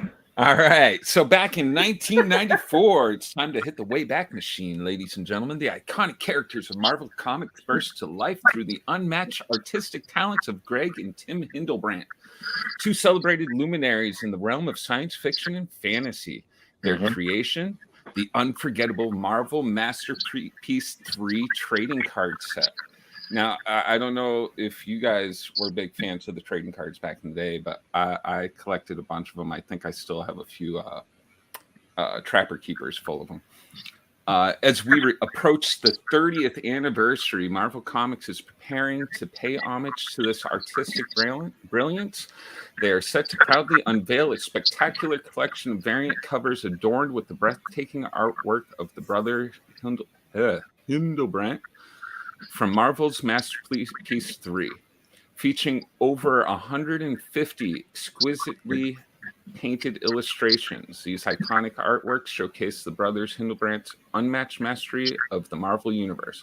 Their timeless renditions of beloved heroes and formidable villains have etched in it's good stuff. See, It's pretty sweet. yeah, Jar. I was like, please breathe. Oh, you're telling me. Oh, Yeah. I should have did the short version. The short version was much better, much tighter. So we need to collect cards back again. No. This is 120 variant covers. Oh, Wow. Fuck that. They're making the covers from the cards. Yeah. Yeah. So Oh, geez. But Leo, they're I like not the doing perspective of 150 variant covers, buddy. Oh, they are. No. That would kill you. How many variant covers are there going to be, Jar Jar? Right now, Oh. it's 9. Yeah. Okay. The ones you're looking at. Yeah. If it's a hit, it'll probably go on all year long and might reach the 150. But this go on all you know day what and though? night. Check it out. What? The Spider-Man cover is Yeah. going to be on Amazing Spider-Man number 42. Cool. Oh. Ooh. And The Vision cover is actually going to be on Avengers Inc. number 5. Like they're See? actually matching up the characters with the books. Okay.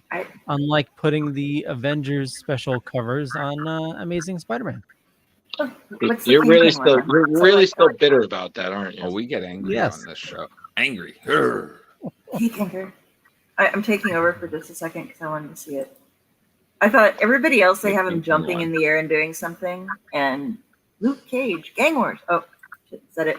I said it. But Luke Cage, isn't that what Kingpin? happened? That was Kingpin, yes. No. Yeah, Yeah, but he's it's gonna be apparently on in Luke Cage, yeah. Oh, Got it. I love how everybody else is like power stance, and then Kingpin, it's like money, tiny head. I'll beat your ass. yeah, I'm gonna beat your ass and let it rain. Okay, all right. Well, listen, I've met, I think, Greg Hildenbrand once at a con, and he seems like a pretty nice guy. But I used to watch him paint live on his little. He was streaming. yeah, it was pretty cool. Yeah, Yeah, but listen, everything that was comes back. oh yeah. The '90s are hardcore these days. Yeah, basically. So everyone save your overalls. So, yep. Next. Just have to say, since you brought this up, Carrie, what's the saying? Phenomenal cosmic power, little itty bitty head. It's perspective. Invading living space, but moving on. We got that. Okay. Oh my God, Leo. The Hulk. Have fun. All right. So again, at New York Comic Con, they released a preview of the Sensational She-Hulk #1. And in the Sensational She-Hulk #1, we have it's written by Rainbow Rowell with art by Andre Genelot and Dee Cunniffe. Established status quo of Jennifer Walters' life is that she's dating the cosmic hero Jack of Hearts, which we've seen in the past. She has made peace with Titania, and unfortunately, in this issue, Absorbing Man causes some trouble, and Ben Grimm is not happy about it. Now, what is the Punch Club, you say, or the Superpowered Fight Club, you say? Now, that was established back in the 2022 She-Hulk series, where Titania and She-Hulk ended up starting off brawling and ended up conversating that brawlers like them had no place to work on their anger and work on their skills without destroying a whole city. So they came up with an idea of a Super Punch Club, and they're going to continue that in this series. So that sounds like a pretty interesting aspect to sort of steer the Sensational She-Hulk in, and it seemed to be interesting and also keeping in a comedic line of what she's done in the past. What do you think?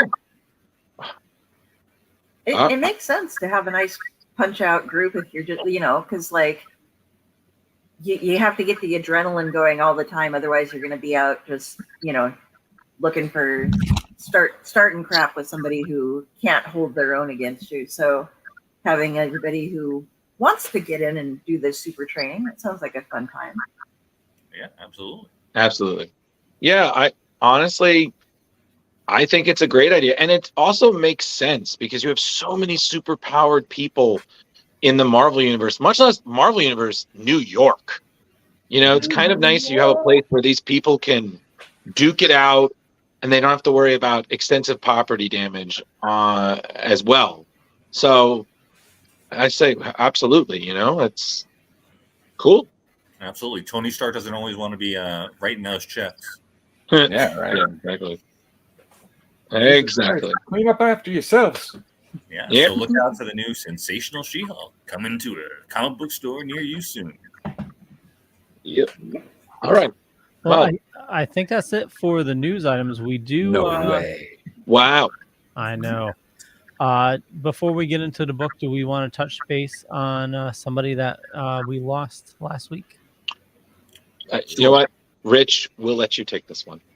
All right. So I want to say going back about 9 months ago, I started emailing this creator. And I think you all know him. He has created Lobo, Rocket Raccoon, Ambush Bug. And yep, that's the first appearance of Lobo right there. And his name is Keith Giffen. And 2 months ago, we got lucky enough to interview him. It was incredible. He was such an interesting man. He's like a curmudgeon, but he has like this creative fire behind him that is unmistakable. I'm sorry. From what I hear from other people, he was Keith Giffen on our show. Like he was not faking anything. That was Keith Giffen to 100. Yep, it was beautiful. Absolutely. And over 50 comic creators stepped forward after he passed, which was just last week, apparently from complications from a stroke. Oh, wow. Because as we had no idea that he could have been sick in any way. And clearly that was not the case. So his body just kind of gave him a hiccup, and unfortunately, he's no longer with us, but his memory of the amazing stories he told will be with us forever. Like I said, 50 different comic creators commented on how amazing he was, from Jim Lee to Colleen Duran to many people that worked with him. They all said that he was a curmudgeon, but he was a genius. Creativity. On the show, I remember he was talking about a Dark Superman story that I was like, oh my God, I hope we get to hear that in the future, not knowing that he just 2 months later would not be with us. It was my connection to him was his son-in-law, Gavin. So we wish a lot of condolences to his family. May he rest in peace. He has a daughter, and there are people on TikTok that reached out to me that said they were family members of him and they appreciated the show. So we appreciated him. He was supposed to come back on next year. Unfortunately, that isn't going to happen. I am going to keep the relationship going with Gavin. If him or the family, he's not coming on next year. That's any bullshit. announcements. Well, maybe we can get Force Ghost him. That would be amazing. But he wasn't a fan of George Lucas, as we found out. Sorry, there Leo. were a bunch of clips. I don't know if Leo got to upload any of the clips of the show.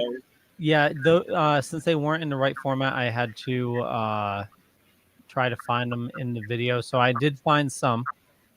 Here's him talking about Ambush Bug. So we'll play this. Ambush Bug was based on me, just like Cheeks was based on my son. Oh no! So all the weird Ambush Bug stuff was how I kind of looked at life. I mean, I didn't think anything he was doing was really funny, because I thought, well, I'd probably do the same thing in the same circumstances. Lobo, on the other hand, Lobo was oh boy, how do I put this? He was a reaction. Lobo was a reaction. I was seeing all these characters were coming out like Wolverine and the Punisher, and the superhero vigilante who's not really a superhero. And I thought, that's horrifying. That's horrible. These put out these one-note characters, and I thought, well, okay, let's make fun of it. So Lobo was meant to be a direct comment on and a bashing of those characters. But he caught on, and I got really offended. And so I did, the DC came and said, we want to do Lobo in a miniseries. And I said, okay, fine. So I did, oh Lord, what was the first Lobo miniseries? And then it was done. After that, they had my favorite Lobo story of all time, the Lobo Paramilitary Christmas Special. Yes, that is absolutely phenomenal. When I heard about it, I had to read it, and I was like, this is ridiculous, but it's so great. And I'll tell you, what kept me on the book that long was Simon Bisley, who was really advancing as an artist. I do have, let's see, him talking about Muhammad Ali, and then I also have. That was a great story. And Leo, before you jump onto that, speaking about Lobo, and doing some research today, apparently Stanley's favorite DC character was Lobo. Oh. Well, Rich, I doubt it was going to be Funky Fleischman, so Yeah, well, what are you going to do? We'll play to Muhammad Ali, then we'll finish up with another Lobo story. So here we go. Okay. I was threatened by Muhammad Ali. It's gotten that bad. Oh, geez. Wow. Yeah. That's a story I'd like to hear. Seriously. Walking out of a convention, walking down the stairs. I think it was the garden. Walking down the stairs outside, and I bump into a guy, and it was like bumping into a tree. Literally spun me around. I was staggering down the steps, I look up, it's Muhammad Ali. And he reaches over and he grabs me by the shoulder. He says, hoists me a little off the ground. He goes, I could break you. And lets me go. And wow. Wow. 6 months before Star Wars hit, I slammed into a full body slam with George Lucas in the Marvel offices. And his papers flew everywhere. So the only conversation I had with George Lucas was, "What's where you're going, asshole?" It's still funny. Yeah, it's great seeing that. Yeah, he was awesome.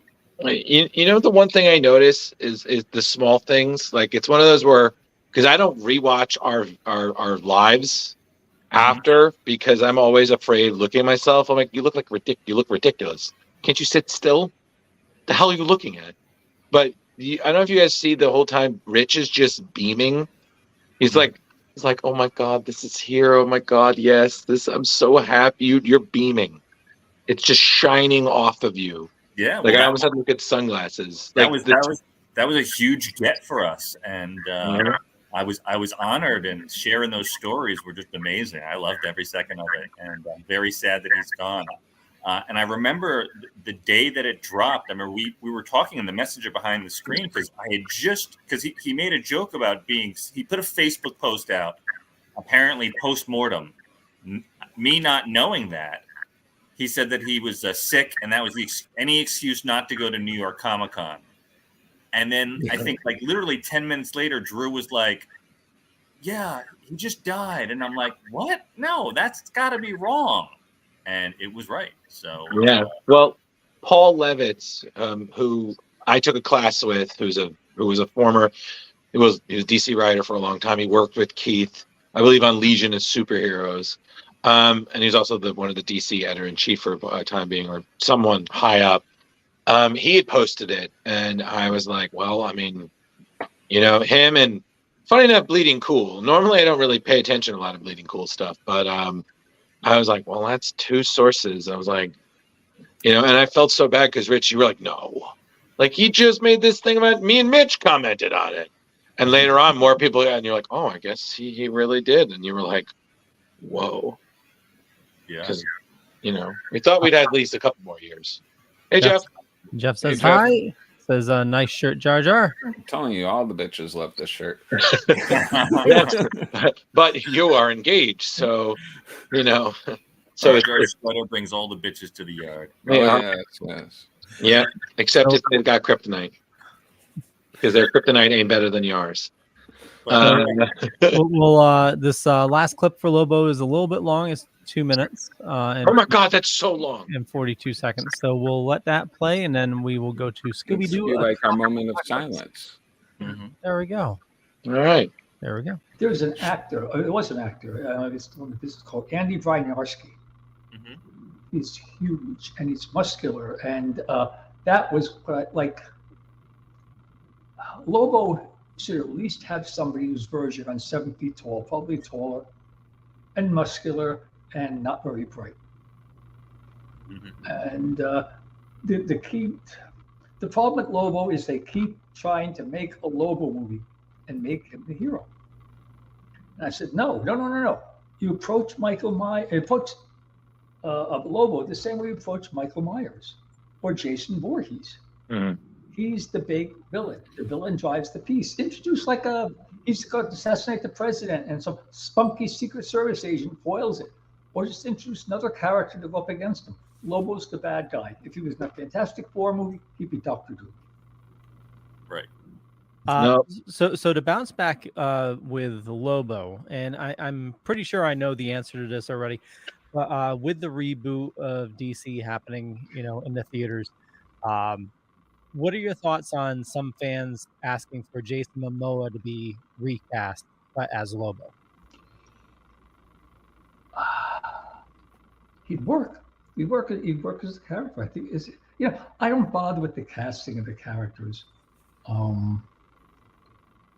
I have certain people I picture as the characters, yeah, but I think Momoa would be good. I think Momoa would be good, but you know, I haven't seen Momoa do comedy, and I've learned that, like everyone goes, well, what about The Rock?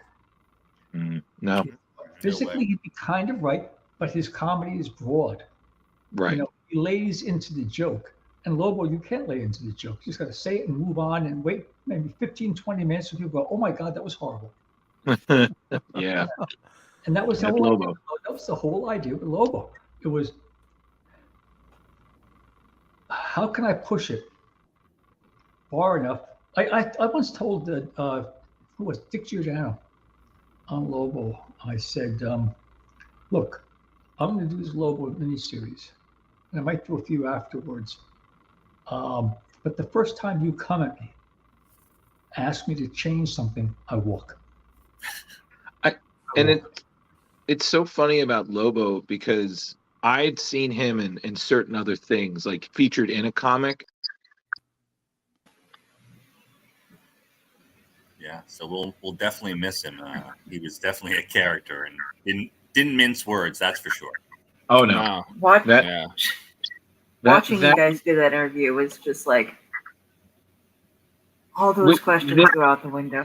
I think that was one of the few interviews where all of us had a collective deer in the headlights thing. Oh yeah, because we would ask questions and he would be like, "Yeah, I fucking hated that," or I didn't remember that," and it was just more of okay, readjust. Yeah, and he said he had a good time. He was willing to come back, so obviously it was fun for him. So I'm glad we were able to give him a great experience. And I'm not 100% sure, but I scoured the internet pretty hard. I think we might have been his last podcast. That's crazy. I know the last one cut a little odd there. Drew, that's when you called me to let me know that I didn't make the event. I was in the middle of editing, so it's like, oh fuck. Sorry. Oh, Drew killed it. Listen, and I have nobody to blame but for myself being interrupted, but me. So that's about accurate. So, but correct me if I'm wrong, Rich. This is why we chose the book we did, because that was one of the few titles that we talked about with Keith that he really enjoyed working on. Correct. He said it was one of his favorite titles. His favorite was March Hare, which was a rare independent stuff that he wrote. But this is, as far as his mainstream, this is his favorite mainstream that he ever did, which would be Scooby Apocalypse. Not Scooby-Doo Apocalypse, Scooby Apocalypse. Yes, relief to do at home.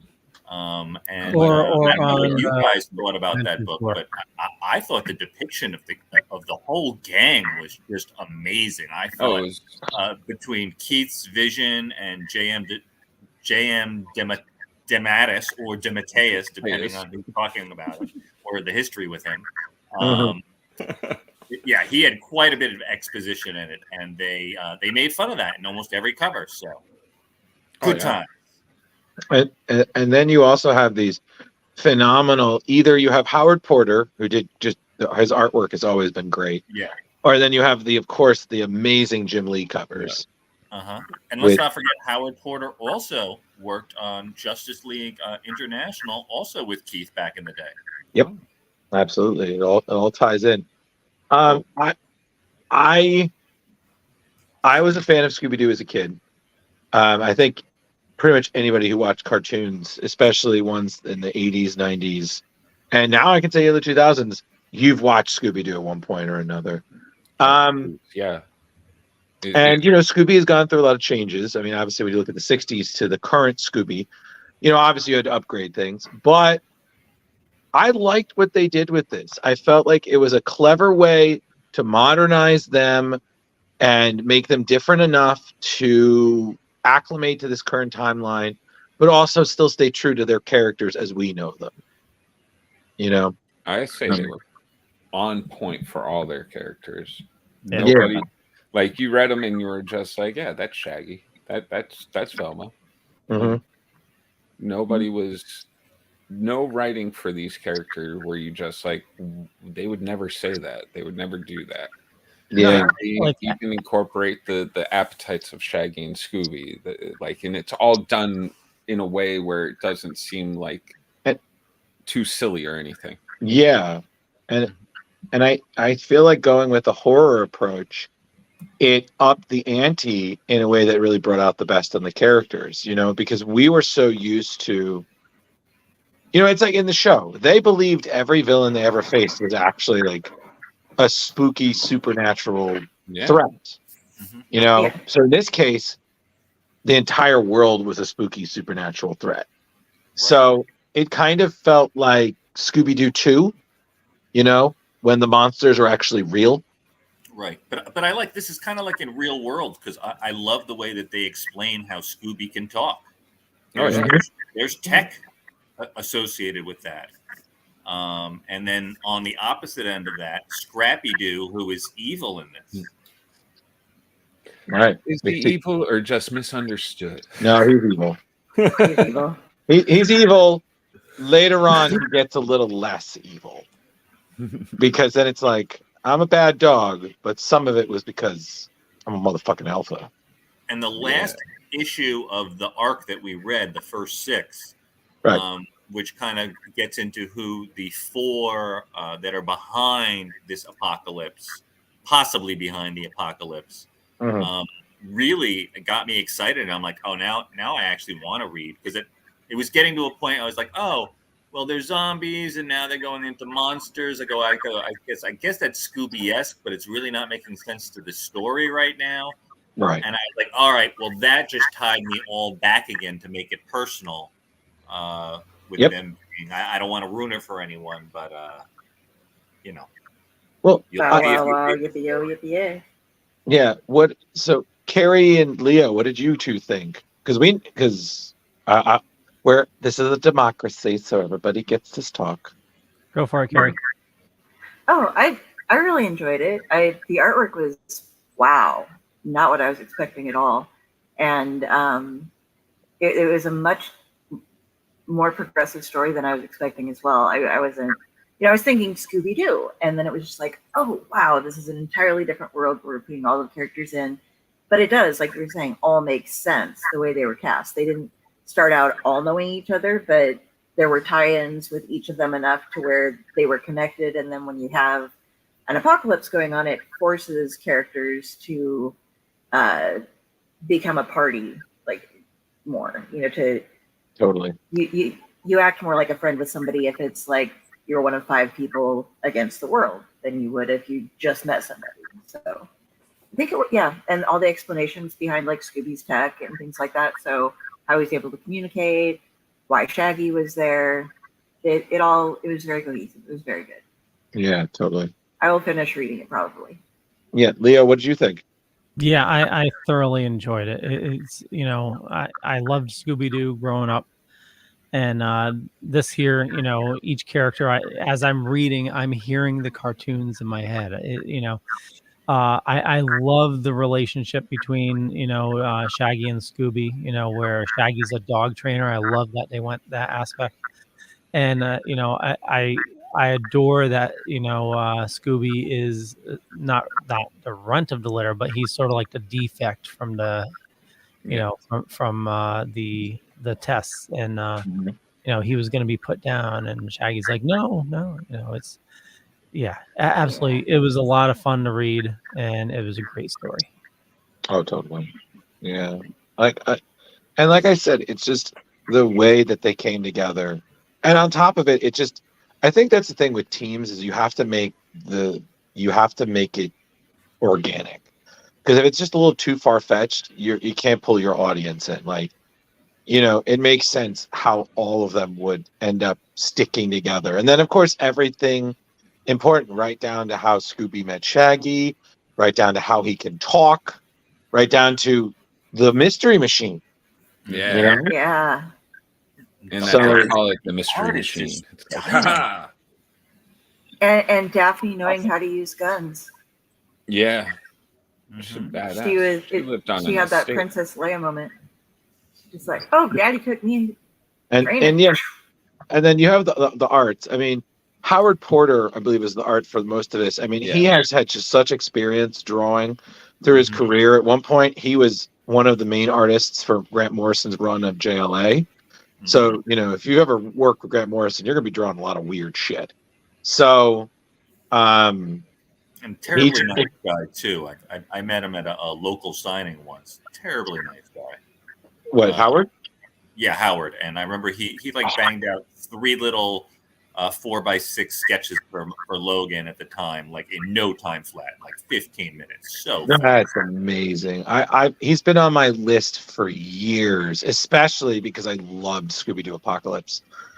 And it's funny because that was one of the main times I actually met Keith at cons, was to get him to sign Scooby Doo Apocalypse. And he would always sing such praises about how him and JM would they will write it till whenever.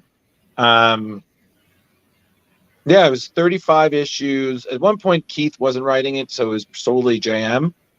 But it's a solid book, man. And at that time, DC had acquired a lot of these Hanna-Barbera titles, and they were doing series with these. This one, I believe, is one of the more successful. Yeah, this crazy or wacky race slam, Wacky Race, really good one. The Flintstones did really well. I enjoyed it. I still want to read that. And then don't forget our beloved Future Quest was also a part of this. Oh yeah. So it wasn't the Looney Tunes meets DC era, but this one, like I said, this was just absolutely a great story, and I can't recommend it enough to Scooby-Doo fans. Like, beautiful. All the Scooby snacks. Only criticism I have is, good Lord, JM, little few less thought bubbles or word bubbles. Yeah. It was a lot of reading, that's for sure. He really wanted to establish those characters, get that. Oh, he did. That get all the dialogue. Make sure you knew. Yeah, you knew. Yeah, I think it became tough for one of the editors because they had one of the word bubbles coming out of Shaggy's mouth, but it was definitely Velma's voice. Oh yeah, I saw that too. Yeah, I was like, what's going on here? Yeah, but great stuff. Oh yeah. But that's criticism. That's the only thing I could find wrong. I think there were a couple of them where it was like they had the thought on the page before and the page after with some of the lead-ins to what, like Shaggy was thinking something, but you didn't find out what that thought was until you flipped the page, or why that thought was there until you flipped the page. But Daphne's back and forth. She's an emotional roller coaster. Oh yeah. She's just like, I hate you. I love you guys. I hate you. You guys are doing great. I hate you. Poor Fred. You know what I just noticed, since this is, I'm looking at it big on a screen now. Yeah. Look at all the boxes. They're all crooked. Yeah. Giving you like a sense of, uneasiness. Oh. It's just slightly turned. Interesting. Okay. Yeah, All detail. I don't think I noticed that in reading it, but now when I see it now. Yeah, I didn't notice it when I was reading it. The artwork. Yeah, there were a couple where they kept very much the same with the same skewedness. There's certain couple of patterns that they fall back on of different sideways arrangements. Everything was really well planned out and executed. Yeah, for those who do go on to read more of this, it gets really dark. Yes, it does. We lose one of the. No, All right. Yeah, but this is definitely worth the read. So if you're a fan of Scooby-Doo, like all of us clearly were, please read this book. It is worth the support. Yeah. I mean, I thought it was a great story. If there wasn't a Scooby-Doo, if it was just some dog with the cyber attachment, I would be just as enthralled with this story. This was absolutely great, which only contributes to Keith and JM's talent. They made a great team on this book. Yeah, I agree. If it wasn't the Scooby Gang, the premise and everything is still a really good story. Absolutely. So just another testament to how much of a great storyteller and collaborator Keith Giffen was. And we remember you Bastiche. Yeah, we're gonna miss you for sure. So, should we rate this book, boys and girls? Well, before we do, Jar Jar, do you see the speech bubble starting with "check it"? Where check it? On the right. Yep, check it out, Scoob. You want to read that in a Scooby voice? In a Scooby voice or a Shaggy voice? Oh, sorry, Shaggy voice. Check it out, Scoob. Mrs. Rockberry's Saturn. I hold on, I can't PS the box. Oh, I can see it. Hold on. Whoa, check it out, Scoob. Mrs. Hawkberry's Saturn pies. Boxes of no fucking way. Wow. What? What am I missing? Leo, is that something too? Is that the Lex Luthor stealing the pies reference? I just read that. Like I remember hearing like almost that exactly from the cartoon, but I don't know if that's a reference to something. Oh no, that you're right. They said that in the show. I'm sorry, I saw pies and I got confused about Lex Luthor stealing pies. All right, so I say we rate this for some Scooby snacks and then bounce. All right, I'm gonna start it. Okay, go for it, Shaggy. Jeremy. I'm gonna call it a 4.85. Wow, so close to perfection, but nothing's perfect.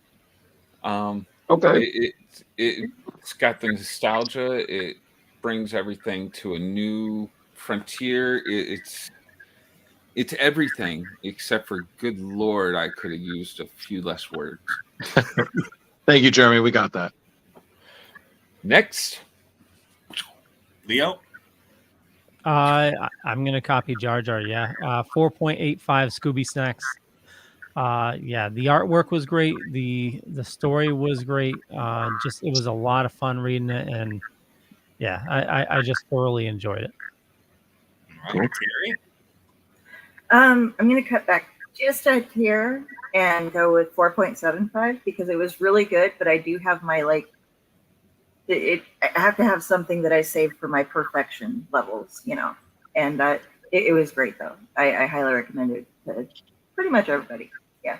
Sure. And for me, I also agree with the guys. It's a 4.85. Like I said, my only issue with the story is I thought some of the monsters were a little weird, spinning off, and but they brought it back again with the 4, and I'm in there again. So it's still solid. Again, not perfect, like Jeremy said, but really close.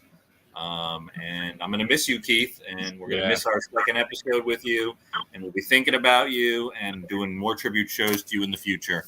And those clips will live on forever. Indeed. I'm going to go with all of everybody, 4.85. Everything they said, I agree with. So what a great way to end the show. Yeah. All right. All right, Leo, take us out. Yeah, with that, I want to thank everybody for watching this fine evening. My camera. El Gato. El Gato. He's the cat. El Gato. Yeah, what the heck? I'm sorry. Yeah, I don't know what's going on. Anyway, move on. There you go. Hey, everybody. Carrie Sanders. You can catch me on Facebook for all of my links when I'm not here with the wonderful gents over in the Dorkening. Me and Ratatosker the Squirrel are over on the Owlite Network doing a whole bunch of storytelling stuff. So check us out over there. Okay. And it's your man, Velvet J, here on another successful podcast here of the Splash Pages on Tuesday night. And you can find me on all the different networks, but mostly on TikTok. So Velvet Joker 1 is where you can find me. And passing on over to Drewy. Okay, hey, everybody. I'm Drew. You can find me on Facebook. I'm GhostbusterMan1984. Don't you dare. God, fuck every show. I knew he was over there. So I'm also trying to make a transition back to working for Screen Rant. So we're going to be posting those articles on Facebook. I was noted on Wiki a couple of times, and I'm just kind of there, just kind of doing it. So if you want to say hi, there's a 50% chance I'll see it, but a 50% chance I might forget. So roll that dice. Hey, I'm Jar Jar Jeremy. This is the end of Splash Pages. Check me out every week here on Tuesday nights, every week Wednesday night at 9 o'clock on Midweek Geeks, and sometimes over on Still Token with the Dead on there, possibly this Thursday, because they're doing a Thursday show instead of a Wednesday show. I don't know. Yeah, and then also... I know. I was gonna say that's my date night, so it's like I know. Yeah. That's why they called me. Yep. I'm Fleo. Sort of. Not really though. I'm just a monkey in front of the keyboard. And then also check out my new show, The Re-Education of Nancy Ann Ritter, which has 2 episodes are out. They're fantastic according to people, and I think they're pretty good. They're listenable. They're great. Yeah, I'm so good at promoting myself. Wonderful. All right. It exists. And you can find that on YouTube on what channel, Wicked Jar Jar? Horror Show channel. Wicked Horror Show channel. So, hey, Leo, do you want to end the show and finish talking about who you were at the same time? Because go. Yeah, you know me. Bye. Wonderful. Thanks, everybody. Have a great night.